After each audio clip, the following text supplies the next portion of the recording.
meninggalkan sepeda. Biasanya masyarakat itu. Unit Reskrim Polrestabes Palembang menangkap Evan Agus Saputra, pelaku pencurian sepeda motor milik seorang guru. Penangkapan terjadi 2 pekan usai pencurian berkat rekaman CCTV di lokasi kejadian. Menurut keterangan polisi, korban yang akan membeli obat di apotik memarkirkan motornya dengan kunci masih menempel. Saat korban masuk ke apotik, pelaku yang melintas memanfaatkan kesempatan itu untuk mengambil sepeda motor dan melarikan diri. Motor korban kemudian dijual pelaku dan uang hasil penjualan digunakan untuk kebutuhan sehari-hari. Modus operandi daripada tindak pidana ini tentunya dengan melihat terlelanya masyarakat yang menggunakan sepeda motor yang pada akhirnya dengan mudah menghilangkan maupun mengambil kendaraan tersebut.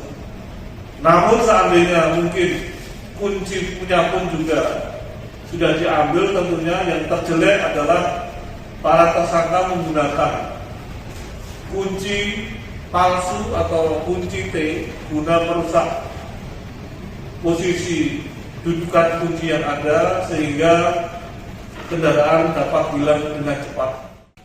Akibat perbuatannya, pelaku terancam hukuman paling lama 5 tahun penjara. Yudi Kiswanto, Kompas TV, Palembang, Sumatera Selatan.